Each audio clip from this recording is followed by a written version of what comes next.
कैसे इन दिनों में प्रार्थना पे हमले हैं, कैसे मसीह लोग इन दिनों में प्रेयर नहीं कर पा रहे हैं। कुछ लोग बढ़ना चाहते हैं, बढ़ नहीं पा रहे हैं, और उनको लगता है ये नॉर्मल है। ये नॉर्मल नहीं है, it's demonic. Billy Graham uncle ने कहा, हम उन दिनों में रह रहे हैं जहां शैतान छुप नहीं सकता, फिर भी दिखाई नहीं दे रहा। शैतान छुप भी नहीं सकता, दिख भी नहीं रहा। इतना स्मार्टली काम करता है वो। Trust me, devil is not spiritual, he is smart. कैसे उसने एक जानवर को चूज किया हवा के साथ बात करने, और सीधा मुद्दे पे नहीं आया, घुमा फिरा के आया। उसने ये नहीं कहा कि मैं मार दूंगा तुम्हें अगर तुम नहीं खाओगे तो। उसने पहले कैजुअली बात की, ओ कैसे हैं आप, ऑल गुड, प्रभु ने कहा है कि फल नहीं खाना है। See how smart, how cunning is. और आपने देखा फरीसी शैतान के साथ टच में थे, इसलिए वो भी स्मार्ट थे। वो भी शैतान के, आपने देखा वो भी सेम चाल चलते थे। यीशु के सामने औरत को लेके आए, कहा देखो इसने पाप किया है, आप बताओ क्या करें। वचन में लिखा है मारो, फिर क्यों पूछ रहे हो। शैतान खुद भी ऐसा, उसके साथ टच में रहने वाले लोग भी ऐसे हो जाते। अंडरस्टैंड? हालेलुया। सो अब मैं बात करना चाहता हूं, प्लीज बुरा मत मानिएगा अब जो मैं कह रहा हूं। मैं आज का जो अभी जो सेशन है, मैं उन लोगों के लिए अब नहीं ले रहा हूं जो सिर्फ प्रेयर में इंटरेस्टेड हैं। अब मैं उनके लिए ले रहा हूं जो चाहते हैं आप जहां हैं अब उससे कई कदम आगे बढ़ना है स्पिरिचुअली। आप कहेंगे पास्टर आप बात ही नहीं करते हो बंगले की, गाड़ी की, गवर्नमेंट जॉब की, आप बात ही नहीं करते हो बाहरी चीजों की। मैं आपको एक बात कह देता हूं, जो प्रभु में बढ़ता है वो हर जगह बढ़ता है। अगर आप प्रभु में बढ़ोगे ना, आपको ध्यान देने की जरूरत ही नहीं है, आप खुद ही बढ़ते रहेंगे। तुम उसके राज्य और उसके धर्म की खोज करो, बाकी की सारी वस्तुएं तुम्हारे साथ जोड़ दी जाएंगी। दैट्स। अब आप मुझे बताइए, जब बाइबल कहती है बोलो भी मत तो भी दूंगा, तो फिर मैं क्यों बोलूं। अगर आपको और मुझे अपने स्तर को बदलना है, अगर आप चाहते हैं कि आप प्रभु में जितने आज आगे हैं उससे कई गुना अगर आप बढ़ना चाहते हैं, तो याद रखिए आप जिस भी जोन में जिंदगी जी रहे हैं, आपको जोन बदलना पड़ेगा। जो व्यक्ति कंफर्ट जोन में है वहां से बाहर आना पड़ेगा। कंफर्ट जोन का मतलब होता है आरामदायक जीवन। मुझे बाइबल में एक वचन बता दीजिए जहां पर यह लिखा है मैं तुम्हें आराम की जिंदगी देना आया। आप कहेंगे पास्टर लिखा है ना मैं तुम्हें विश्राम दूंगा, वो शरीर का विश्राम नहीं है। जीसस सबत के दिन भी काम करते थे।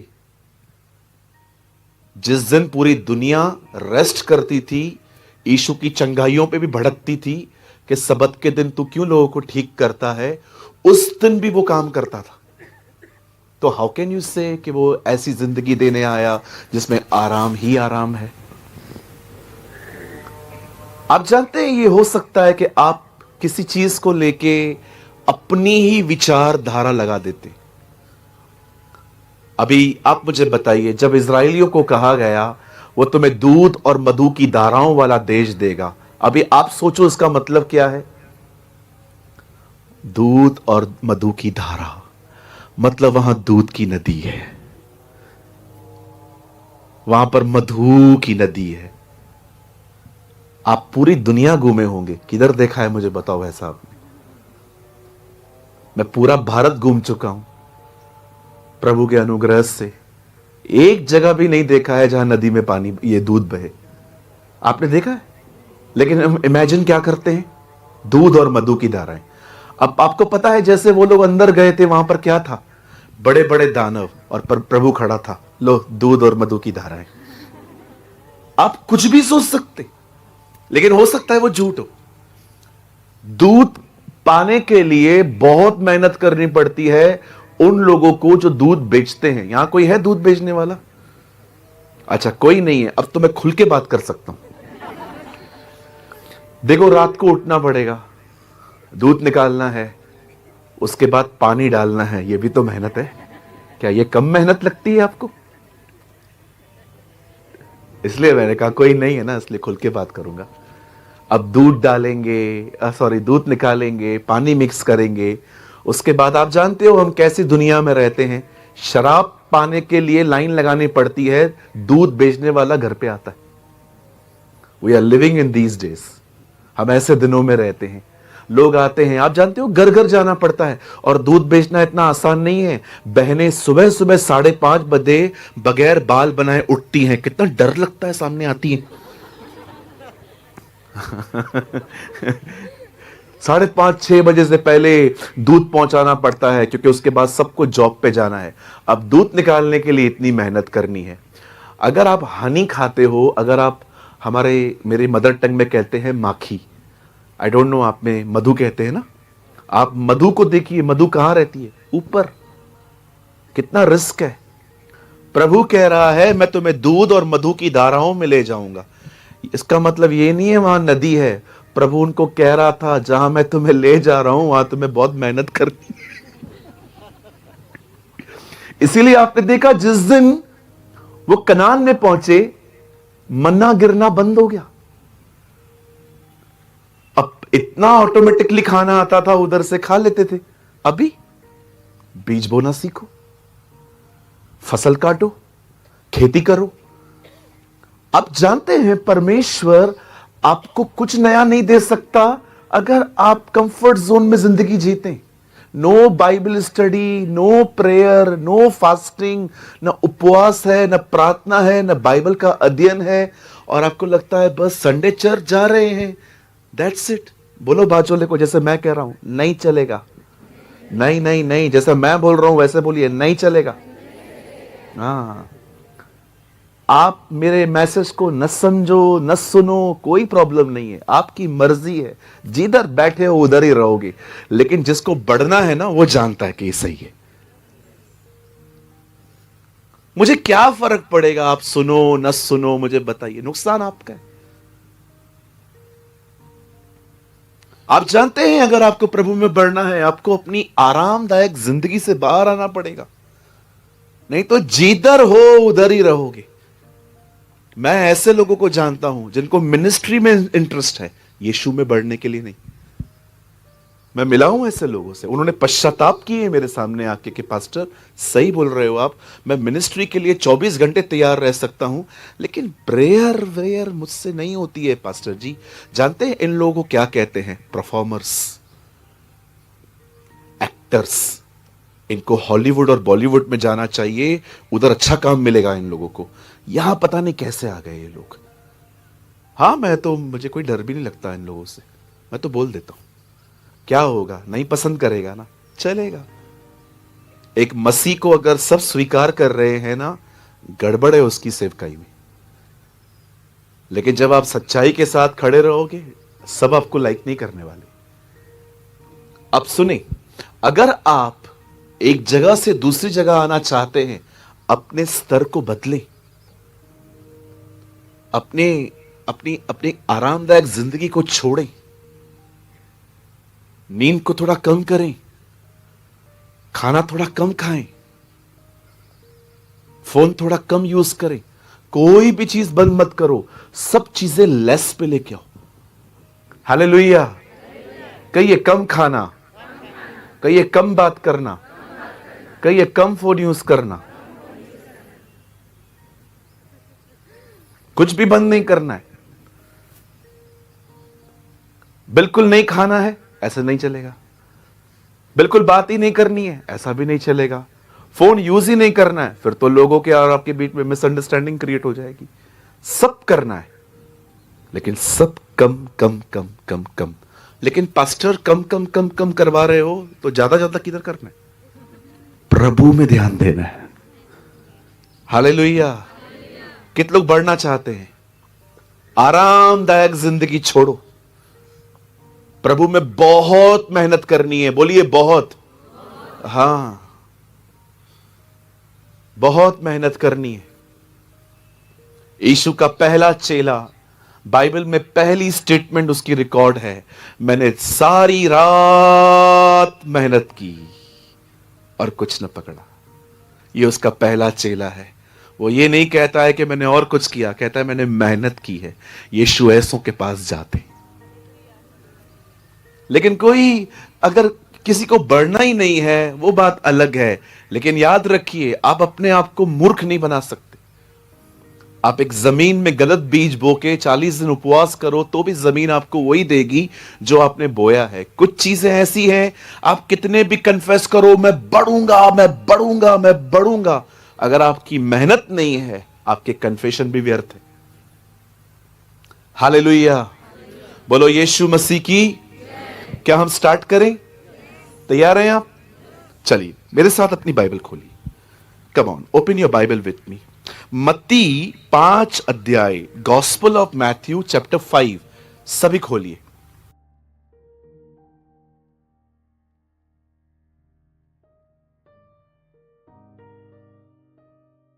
मैं आपके लिए पढ़ रहा हूं 5 अध्याय, उसका पहला वचन यहां लिखा है। वह सबको मिला? मत्ती 5 अध्याय देखो, आपके पास वाले को नहीं मिला हो तो थोड़ा हेल्प करिए उनका, क्योंकि जो साल में बाइबल एक बार खोलते हैं थोड़ा उनको डिफिकल्ट मिलता है। उस दिन एक को उत्पत्ति भी नहीं मिल रहा था। मैं मजाक नहीं कर रहा हूं। उसने कहा पास्टर उत्पत्ति कहां है? मैंने कहा आपको पश्चाताप करने की जरूरत है पहले। मैथ्यू 5, ओके, फर्स्ट वर्ड देखिए यहां पर क्या लिखा है। वह इस भीड़ को देखकर पहाड़ पर चढ़ गया और जब बैठ गया तो उसके चेले उसके पास आए। आइए सब ध्यान दीजिए। बाइबल में 3 पहाड़ों का बहुत जिक्र है। सीने पर्वत, वहां परमेश्वर ने मूसा से बात की। करमेल पर्वत, जहां प्रभु एलिया से बात करता था। और तीसरा है जैतून पर्वत, जहां यीशु पिता के साथ संगति करते थे। अब यहां पर आप देख सकते हैं यीशु एक पहाड़ पे गए हैं। मैं पूछना चाहता हूं, आप इससे कभी कोई पहाड़ पे चढ़ा है? कैसा लगा? मजा आया? नहीं नहीं, ऊपर मजा आया होगा, चढ़ने में कितने लोगों को मजा आया? किसी को नहीं आया होगा। रुक भी गए होंगे, क्यों गलती की इधर ऊपर आके। और जो मेरी तरह हैं उनको तो और ज्यादा तकलीफ हुई होगी, है ना, क्योंकि आप अकेले थोड़ी चढ़ रहे हो, अपना बोझ उठा रहे हो। है ना। पहाड़ पे चढ़ना कभी भी आसान नहीं होता, जमीन से ऊपर है। लेकिन कभी आपने सोचा परमेश्वर कुछ लोगों से पहाड़ पे क्यों बात करता था, जमीन पे क्यों नहीं? कुछ तो है ना वहां पर जो नीचे नहीं है। आप जानते हैं परमेश्वर ने बहुत लोगों से तब बात नहीं की जब पृथ्वी पर था। इवन परमेश्वर यिर्मयाह से एक जगह पे कहता है, कुम्हार के घर पे जा, मैं तुझसे वहां बात करूंगा।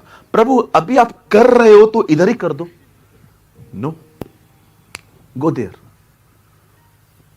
परमेश्वर एलिया को कहता है सारपात जा, वहां मैंने एक स्त्री को कहा है तुझे खाना खिलाने के लिए। प्रभु यहीं दे दीजिए। No, leave your place, go to Zarephath. अब देखते हैं परमेश्वर कैसे लोगों को मूव करवा रहा है। यहां से बाहर आओ, यहां से निकलो, यहां से निकलो। अब बड़े ध्यान से सुनिए। मेरी बाइबल कहती है, बच्चों को कंट्रोल कर दीजिए, कोई बात नहीं, बहन ले लीजिए। बाइबल कहती है अपना अपना क्रूज खुद उठाएं। आइए सब ध्यान दीजिए। परमेश्वर का वचन कहता है यीशु मसीह ने भीड़ देखी। कहिए भीड़। हां, यीशु भीड़ को देख के कहां चढ़ गया?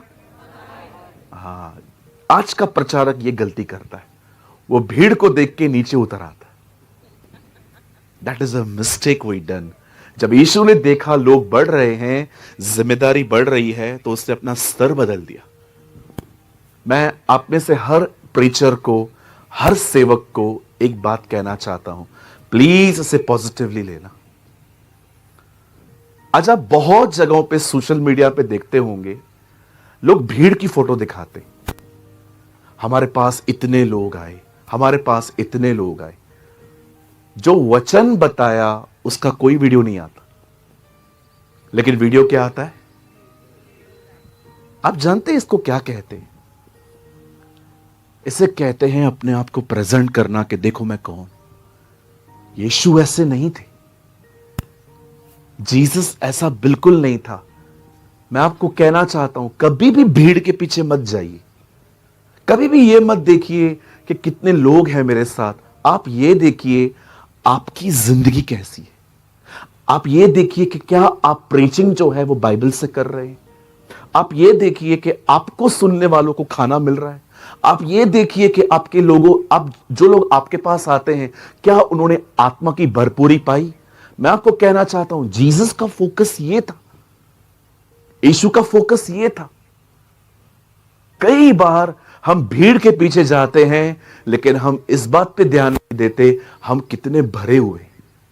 और आहिस्ते आहिस्ते आप बिलीव करिए, हम सेवक से एक परफॉर्मर बन जाते।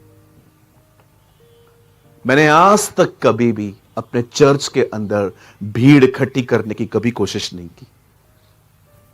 मैं सिर्फ और सिर्फ ध्यान देता हूं अपनी कॉलिंग पर, अपनी बुलाहट पर। जो प्रभु ने मुझे बुलाया है मैं वो करूंगा। मैं 5 लोग आते हैं, सेम संदेश प्रीच करता हूं। 500 आते हैं तो भी मैं सेम प्रीच करता हूं। मैं लोगों को देख के बात नहीं करता, क्योंकि क्या है ना, आजकल जो भी सोशल मीडिया पे होता है ना, कभी कभी आप भी उसी इन्फ्लुएंस में आ जाते हैं। मैं कैसे भीड़ को इकट्ठा करूं, मैं इनसे अधिक लोगों को कैसे बुलाऊं। ये एक रॉन्ग थिंकिंग है। This is a wrong thinking, it's a worldly thinking. यहां पर आप देखिए, यीशु भीड़ को देखकर पहाड़ पे चला गया। और जानते हैं वो क्या कर रहा है वहां पर? सुनिए, जो लोग नीचे थे उन्होंने चंगाइयां पाई, छुटकारे पाए, आजादियां पाई। लेकिन आप जानते हो, जो लोग ऊपर आए उन्हें कुछ अलग मिला। दे हेयर समथिंग डिफरेंट। उन्हें ये बातें सुनने को मिली, धन्य है वे जो दीन हैं, धन्य है वे जो नम्र हैं। आप जानते हो, जो नीचे खड़े थे उनको ये बातें नहीं सुनाई दी, लेकिन जो ऊपर गए, उस पहाड़ पे चढ़ के गए, उन्हें पता चला कि चिंता कैसे नहीं करनी है। उन्हें पता चला कि व्यभिचार से बचने के लिए आंख निकालना, मतलब कुछ देर के लिए अंधा होना जरूरी है। उनको पता चला कि कसम नहीं खानी चाहिए। उनको पता चला कि दोष। आप जानते हो, जो नीचे थे उन्होंने चमत्कार पाए, लेकिन जो ऊपर थे उन्होंने परमेश्वर को जाना। They understand God. आप सोचिए, अगर आप नीचे की भीड़ से पूछते हैं, तुम लोग भी उधर ही थे ना, हाँ, तुम लोगों ने क्या सीखा? कुछ सुना ही नहीं। क्यों? नीचे थे ना। लेकिन जो ऊपर से होके आए, आप उनसे पूछते, वो महिमा में थे। मैं इतना भी जानता हूं कि इस संदेश में हर एक की दिलचस्पी भी नहीं होती, क्योंकि मैं जानता हूं कि हम कुछ लोग हो सकते हैं यहां पर, उनको इस चीज में इंटरेस्ट नहीं है। लेकिन मैं आपको सच कहता हूं, आज नहीं लेकिन कुछ समय के बाद आपको पता चलेगा कि एक्चुअली क्रिश्चियन लाइफ जो है ना, वो पहाड़ पर ही है, वो ऊपर ही है, वो नीचे है ही नहीं। आपने देखा, एलिया करमेल पे बैठते थे, मूसा सीने पे बैठता था, यीशु पहाड़ पे बैठता था। और एक दिन यीशु चेलों को ऊपर लेके गया। आपने देखा, एलिया, मूसा, यीशु तीनों साथ खड़े थे। जो पिता के साथ संगति करते ना, वे अलग स्तर पे होते हैं, वो अलग जगहों पे होते हैं, उनकी लेवल बहुत डिफरेंट होती है। अब मैं बात करना चाहता हूं पहाड़ पे चढ़ने की, क्योंकि मैं जानता हूं पास्टर राजीव ने भी आपको ये सारी बातें सिखाई होंगी। मैं थोड़ा सा आपको आगे ले जाना चाहता हूं, पहाड़ पे चढ़ना कैसे है। आइए यहां देखिए, बाइबल कहती है कुछ पहाड़ों से बात करो, पर बाइबल यह भी कहती है कुछ पहाड़ों पे चढ़ो। यीशु ने कहा, तुम पहाड़ से कहोगे उखड़, वो उखड़ेगा। कुछ पहाड़ों से बात करनी है। कौन से पहाड़ों से बात करनी है? बोलिए, गरीबी से बात करनी है, कहिए बीमारी से बात करनी है, कहिए फाइनेंशियल प्रॉब्लम से बात करनी है। हां, वो अभी चढ़ना क्या है, आइए वो समझते हैं आज। सब सामने देखिए। बाइबल कहती है अब्राहम का कोई बच्चा नहीं था, और बाइबल कहती है लूत के पास पिता नहीं था। लूत का बाप मर गया बाइबल कहती है, और अब्राहम के पास कोई संतान नहीं थी। इसको बेटा चाहिए था, उसको डैडी चाहिए था, इसलिए इन दोनों के बीच में अटैचमेंट थी, इन दोनों के बीच में लगाव था। एक दिन परमेश्वर ने अब्राहम से कहा, तू अपना सब कुछ छोड़ और मेरे पीछे हो ले। और आपने देखा अब्राहम ने लूत को भी साथ लिया, जबकि लूत का न नाम लिया गया है न उसकी कोई बुलाहट है। अब्राहम अटैचमेंट में उसको भी लेके आगे चल रहा है। अब जब अब्राहम और लूत साथ में निकले, बाइबल कहती है अब्राहम के कारण लूत भी ब्लेस्ड हुआ। अब इनके पास जो चीजें थी ना, इतना पैसा था, ये वो दिन नहीं थे कि किसका पैसा स्टेट बैंक में पड़ा है, किसी का रिजर्व बैंक में पड़ा है, किसका कहां पड़ा है। उन दिनों में जिसके पास बहुत जानवर वही सबसे अमीर। ये वो दिन थे, ये आज के दिन में नहीं थे जिसको जो अगर आज लोगों के पास करोड़ों हैं तो वो डायमंड में उसको कन्वर्ट कर देते हैं, लॉकर में रख देते हैं। डायमंड 1.5 करोड़ का, 2 करोड़ का वो रख लेते हैं। उन दिनों में ऐसा कुछ भी नहीं था। इसीलिए मेरी बाइबल कहती है अय्यूब के पास कितना सोना था इसका जिक्र नहीं है, जानवर कितने थे सब जिक्र है।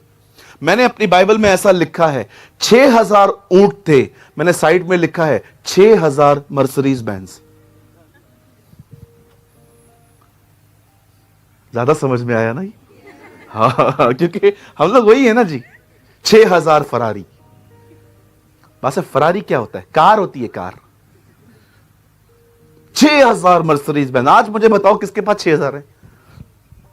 इतना अमीर व्यक्ति था वो। कभी आपने सोचा जब यीशु ने जानवरों में दुष्ट आत्माएं डाल दी, उन लोगों ने क्यों कहा यहां से निकल? क्योंकि उनकी प्रॉपर्टी खत्म हो गई। आप जानते हैं बाइबल कहती है, खुदा का पाक कलाम बताता है कि जब भी वो लोग वहां से निकले और उसके बाद आप उनकी प्रॉपर्टीज देखिए कितनी ग्रो होने लग गई, बढ़ने लग गई। और एक दिन इनकी प्रॉपर्टीज को संभालने वाले मैनेजर्स के बीच में, मेंटेन करने वालों के बीच में लड़ाइयां होने लग गई। अब्राहम एक बात जानता था, हम लोगों को लड़ना नहीं चाहिए। कितने लोग इस बात को मानते? और कितनों ने बंद कर दिया है? पहले लोगों ने हाथ उठाया, बरोबर बोलते हो। फिर मैंने कहा बंद कितने ने किया? कितनी बहनों ने लड़ना बंद कर दिया है घर पे? हां, अच्छा, 1, 2, 2.5। कितने भाइयों ने लड़ना? हम तो लड़ते कहां हैं, यही करती रहती है। कितने लोगों ने लड़ना बंद कर दिया मिनिस्ट्री के लिए, पैसों के लिए। आपके ऑफिस में आपके बाद कोई आया, उसकी बड़ी सैलरी, और आपको अंदर ही अंदर दिक्कत। अरे जाओ दिया, सॉरी, जाने दो, लड़ो मत। जोर से कहिए मेरे पीछे, मुझे पता है ये दिल से नहीं निकलेगा, लेकिन बोलिए, कहिए, जो लड़के हासिल किया है वो खुदा ने नहीं दिया है। यस, मेरी बाइबल कहती है हर उत्तम वस्तु, हर अच्छी चीज ऊपर से अर्थात ज्योतियों के पिता की ओर से आती है। अरे लड़ना, कुछ भी हो जाए लड़िए मत। आज आपको बताऊं मैं, लड़ने का एक अच्छा तरीका लोगों ने क्या निकाला है? इमेज को डैमेज करना। आज ये एक अलग फाइट स्टार्ट हुई है, इमेज को डैमेज करना। ये कैसे होता है पास्टर? सामने वाले की इज्जत करो सामने, लेकिन पीठ के पीछे उसकी इमेज के लिए स्टोरीज बना बना के जोड़ो। नहीं नहीं, ऐसा नहीं है, ऐसा नहीं है, ये बहुत अलग होती। इसे कहते हैं किसी को गिरा के खड़ा रहना। ये ब्लेसिंग नहीं है, ये याकूब है, ये आशीष नहीं है जी। ये ब्लेसिंग नहीं हो सकती, ये याकूब की आशीष है। 2 नहीं तो छीन के लूंगा। ये वैसे वही करता था। बाप को बेवकूफ बनाया, भाई को बेवकूफ बनाया, मामा को बेवकूफ बनाया, सबको बेवकूफ बना बना के लेता रहा। क्या बचा लास्ट में? दूसरी आशीष मांगने लगा प्रभु से, मुझे आशीष दे, क्योंकि उसको पता चल गया जो मिला है ना ये आशीष नहीं है, ये सब झपट झपट के लेना है। किसी के बारे में भी किसी के ऊपर मत खड़े रहो, कुछ नहीं मिलेगा आपको।